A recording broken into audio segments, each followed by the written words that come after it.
अच्छा, आपकी कहानी में एक बड़ी बात ये भी है कि आप प्रॉपर पढ़े लिखे एक इंसान हैं जो अच्छी जॉब कर सकता था, और जो लोग देख रहे हैं, एमबीए किया हुआ है विनीत जी ने, प्रॉपर एक पढ़ाई की है, प्लेसमेंट हो गया था, नौकरी भी लग गई थी। तो नौकरी क्यों नहीं की आपने? क्योंकि मैं देखती हूँ किसान के परिवार में तो बहुत बड़ी बात होती है कि लड़का पढ़ लिख जाए और नौकरी करने लगे। और करना छोड़ के, मतलब पढ़ाई तो कर ली ना, शुरू से तो आपने नहीं सोचा होगा कि आप खेती करेंगे। हाँ, इस चीज़ के लिए मेरा विरोध हुआ था। घर वाले भी और बोलते एमबीए हैं, कर लिया। रिलेटिव्स भी बोलते हैं कि पढ़ हम्म। लिखने के बाद कि भाई हम्म। जॉब करनी चाहिए। हम्म। अब पढ़ने का फ़ायदा क्या हुआ क्या कि है? खेती में चला गया। हम्म। बट मैडम एक विषय सोचने वाला है, अगर सारा टैलेंट, सारे एजुकेटेड पर्सन गाँव हम्म। से निकल के अपने मेट्रो सिटीज़ में चले जाएँगे, दिल्ली, हम्म। बैंगलोर, हम्म। मुंबई हम्म। चले जाएँगे, तो गाँव में तो पढ़े लिखे रहने के ही नहीं। हम्म। तो पर ये तो सब नहीं सोचते। हाँ, अगर मैं इस चीज़ की मैं शुरुआत ना करता तो मेरे से प्रेरित होके और लोग भी इस क्षेत्र में शुरुआत ना करते। आज मेरे से प्रेरित होके कई लोगों ने बागवानी की शुरुआत की है। तो इस गांव में और लोग भी कर रहे हैं बागवानी? हाँ, बिल्कुल। इस गाँव में 2-3 मेरे से बाद में मतलब प्रॉपर गाइडेंस मैंने दिया ना, प्रॉपर मैंने गाइड किया है। हम्म। और इसके अलावा एक हमारा निकटवर्ती गाँव है सरूरपुर। अच्छा। सरूरपुर उन्होंने मेरे से संपर्क किया, उन्होंने किसी ने बताया होगा कि भाई आप उनसे मिलिए एक बार। हम्म। तो मेरे पास आई, यहीं पे आए। हम्म। तो उन्हें भी मैंने गाइड किया, क्योंकि जो एक नया पर्सन होता है उसके मन में बहुत सारे क्वेश्चंस सवाल होते होते हैं हैं। कि मैं लगाऊं कि नहीं चिंता भी लगाऊं, है।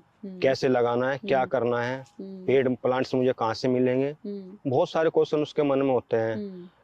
कितनी दूरी पे मुझे पेड़ रखना है, बहुत सारे क्वेश्चन होते हैं। तो मौसम के अनुसार हाँ, क्या क्या होगा, करना है। अगर हम लगाएंगे पेड़ हो जाएंगे कि नहीं हो जाएंगे, क्या खाद डालनी है, हमें क्या करना है, गड्ढा कितना करना है, उन बहुत सारे क्वेश्चन होते हैं। तो वो व्यक्ति मेरे से मिले, उन्हें मैंने सबको गाइड किया कि भाई हाँ ऐसे ऐसे करना है। मतलब उनके जितने क्वेश्चंस का मैं संतुष्ट कर सकता था, उनके पर्सनों को मैंने संतुष्ट किया।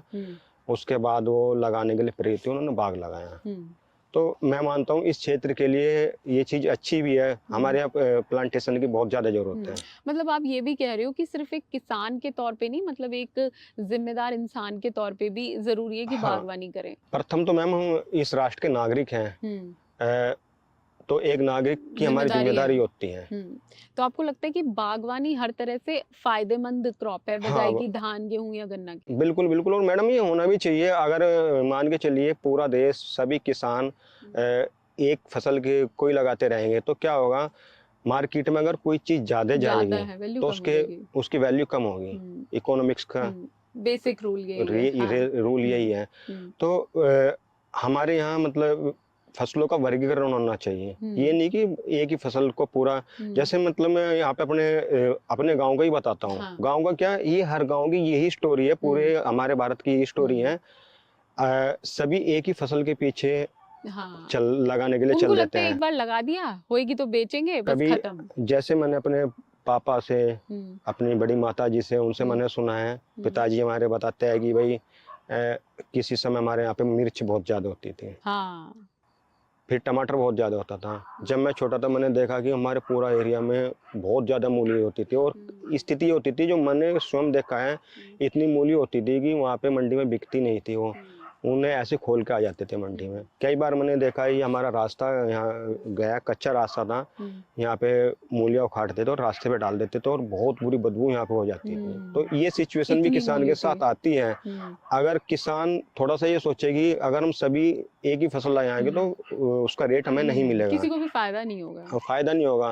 तो इसलिए वर्गीकरण का होना तो जरूरी है। अगर ये वीडियो आपको पसंद आया है तो इसे लाइक जरूर करें।